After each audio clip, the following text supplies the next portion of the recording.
अभय दुबे, आपकी बारी, बोलिए।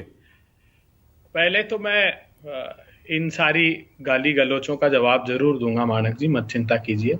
लेकिन मैं प्रधानमंत्री जी को कुछ चंद पंक्तियां हैं जो मानक जी के शो प्रारंभ होने के कुछ क्षण पहले मैंने लिखी है, वो समर्पित करना चाहता हूं। आदरणीय हमारे भी प्रधानमंत्री हैं।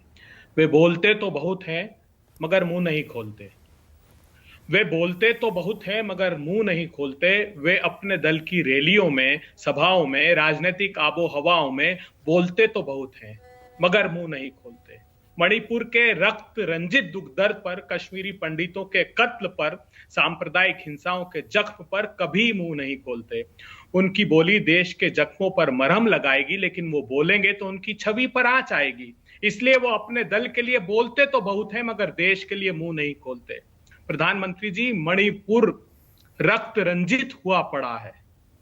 आज राहुल गांधी जी वहां जब जख्मों पर मरहम लगाने गए लोगों के, तो उनके काम में भी बाधा पैदा कर रहे हैं, सिर्फ इसलिए कि ऐसा ना हो कि राहुल गांधी जी की छवि जो भारत जोड़ो यात्रा के दौरान सब लोगों ने देखी वो निखर जाए। प्रधानमंत्री जी, आप जानते हैं आपके केंद्रीय राज्य मंत्री, विदेश राज्य मंत्री का घर फूंक दिया गया, वहां के उद्योग मंत्री का घर फूंक दिया, बड़े वरिष्ठ पुलिस अधिकारियों के घरों में आग लगा दी, 4,000 ऑटोमेटिक वेपन लूटे गए मणिपुर में, 5 लाख एम्यूनेशन लूटा गया है, कत्लेआम हो रहा है, लेकिन एक शब्द नहीं बोला आपने।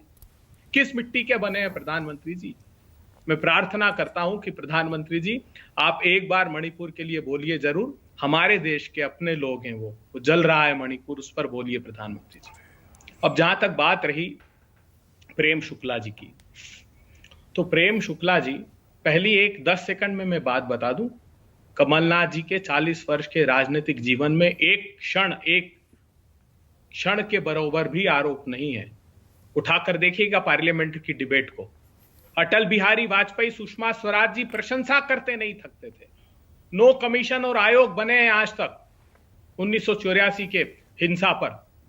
कमलनाथ जी को सबने क्लीन चिट दी है, कोई आरोप नहीं। जिन पत्रकार सूरी का बोल रहे थे, वो कमीशन के सम्मुख उनके कॉन्ट्राडिक्टरी स्टेटमेंट, अलग अलग समय बताकर अलग अलग विरोधाभासी बयान थे, उसके आधार पर पहले ही खारिज कर दिया। लेकिन चूंकि राजनीतिक प्रतिशोध इनको लेना है, इसलिए ये बातें करते हैं।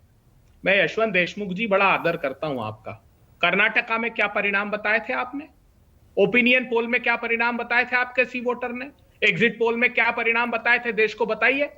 100 और 112 सीटें, उसी के आधार पर मानक जी तय कर लीजिए। मध्य प्रदेश में कांग्रेस की 150 सीटें, और राजस्थान और छत्तीसगढ़ अभी जो उपचुनाव हुए हैं, धरियावाद में, वल्लभनगर में, सरदार शहर में, क्या परिणाम हुए? अरे 25,000 वोट से सरदार शहर जीते। छत्तीसगढ़ का उपचुनाव, छत्तीसगढ़ के उपचुनाव में भानु प्रताप की जो सीट थी, कितने वोटों से? 21,122 वोटों से हम जीते, 21,000 वोट से। अभी दिसंबर का एंड में, इस वर्ष के लगने के चंद घंटे पहले वो चुनाव के परिणाम आए थे। तो ये बताता है, जब स्पान कम हो और बाई इलेक्शन अगर सरकार जीतने लगे, तो ये बताता है कि वो प्रचंड बहुमत से सरकार जीतेगी। और राजस्थान में क्या स्थिति है? आपने हमारी बात की, वसुंधरा जी है वहां, राठौर जी है, शेखावत जी है, पुनिया जी, अरे गुटों में बट बट कर टूट के बिखरी हुई पड़ी है वहां तो। और जो कर्नाटका में हुआ, बहू वही इन प्रांतों में आप उठा कर देख लीजिए। कर्नाटक में क्या हुआ था? कांग्रेस ने नहीं आरोप लगाया। वहां डिंगलेश्वर महाराज, लिंगायत समाज के सबसे बड़े संत, सबसे पहले आए, उन्होंने कहा प्रधानमंत्री जी 30 से 40% मठ के अनुदान में भी पैसा खा रहे हैं। और प्रधानमंत्री जी ने जिस अलौकिक लोक का उद्घाटन किया महाकाल में, उस महाकाल लोक में भीषणतम भ्रष्टाचार प्रधानमंत्री जी के साथ। एक कर्नाटक आपने ऐसा उठा लिया है कि उसका मॉडल आप कह रहे हैं कि हर राज्य में दिखाई देगा। भाई मध्य प्रदेश, राजस्थान, छत्तीसगढ़ अलग है, कर्नाटक अलग है। अगर नॉर्थ इंडिया के राज्यों की तुलना आप कर्नाटक के राज्य से करने लगे, नॉर्थ इंडिया में और बाकी जगह हिंदी बेल्ट में और भी राज्यों के चुनाव हुए हैं अभय दुबे, वहां पर बीजेपी जीती भी है। नॉर्थ ईस्ट में जीती, गुजरात में जीती, यूपी उत्तराखंड में जीती, और भी बहुत सारे राज्य हैं। मानक जी, अभी आपने प्रधानमंत्री जी का भाषण नहीं सुना भोपाल में। भोपाल का भाषण सुना हुआ होता तो आपको समझ में आता। सबसे पहली बात तो ये बात हमने नहीं की, राष्ट्रीय स्वयंसेवक संघ के ऑर्गेनाइजर ने कही कि अब प्रधानमंत्री जी के मुखड़े पर आप चुनाव नहीं लड़ सकते, प्रधानमंत्री जी के नाम पर चुनाव नहीं लड़ सकते, ये खुद उन्होंने कहा। दूसरी बात, प्रधानमंत्री जी ने 2 बातें कही। वहां मुद्दा उठाया भ्रष्टाचार का, वहां मुद्दा उठाया उन्होंने गारंटियों का, अलग परिभाषित किया, लेकिन उनके मन मस्तिष्क में 2 विषय हम गहराई से अंतर मन में घुस गए। गारंटी कौन सी?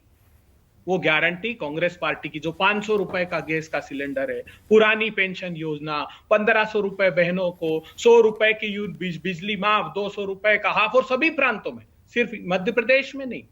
तो अंतिम पंक्ति में खड़े हुए लोगों को जब हम मदद कर रहे हैं तो प्रधानमंत्री जी के अंतर्मन में यह बात आती कि अरे मुझ पर, हमारी सरकार पर तो भ्रष्टाचार चस्पा है। जिस प्रकार 5,35,000 करोड़ रुपए के लूट कर भागे इस देश से लोग, विजय भाई, मेहुल भाई, नीरव भाई, संजय सराबंधु, ऋषि अग्रवाल, ये उनके अंतर्मन में है।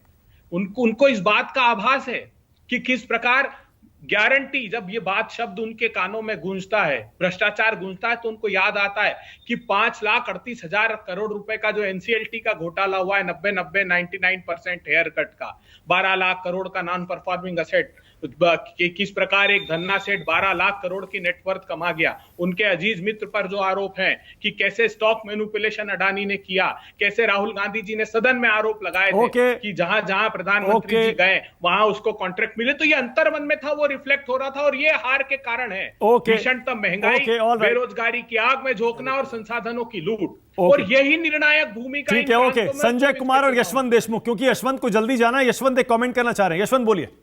नहीं, केवल अभय जी की बात, बाकी प्रेम शुक्ला आ रहा हूं, अभी आपको पूरा मौका दूंगा। अभय जी की प्रेम भाई पूरा मौका दूंगा, पूरा मौका दूंगा आपको, पूरा मौका दूंगा। रेखांकित कर दे, 2.25 मिनट भाजपा को, 8 मिनट कांग्रेस को। न्यूज 24 की बेईमानी सिर्फ बता। अरे भाई ऐसा नहीं है, आप देख लीजिएगा, ऐसा नहीं है, आप गिन लीजिएगा, मैं आपके साथ बैठ के गिनूंगा किसको कितना टाइम मिला। डोंट वरी, आपके साथ बैठ के हम दोनों गिनेंगे और देखेंगे किसको कितना टाइम मिला।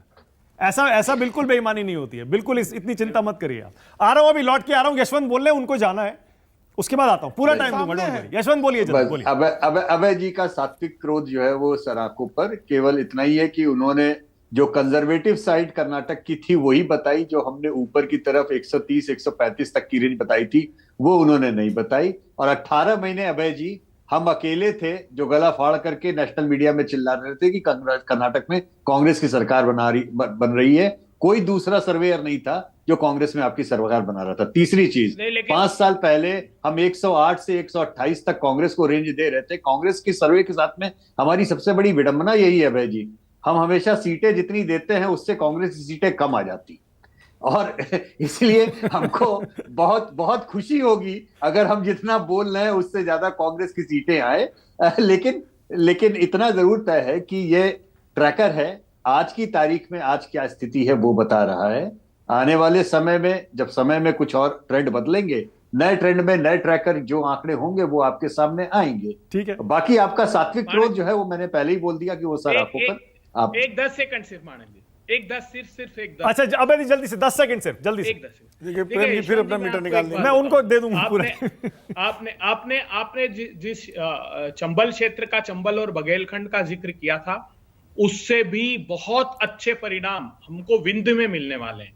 जिस कारण हमारी सीटें कम थी ना विंध्य में, हमको अपेक्षाकृत जब कमलनाथ जी चीफ मिनिस्टर बने थे अच्छा प्रतिसाद नहीं मिला था। लेकिन आज मैं बता रहा हूं, और इस शो को याद रखिएगा यशवंत जी, मैं साधुवाद देता हूं आपके इस भी परिणाम पर, लेकिन आप अगर 130 बताएंगे तो कांग्रेस पार्टी को मध्य प्रदेश में 150 प्लस सीटें मिलेंगी। ओके संजय कुमार को याद रखिएगा।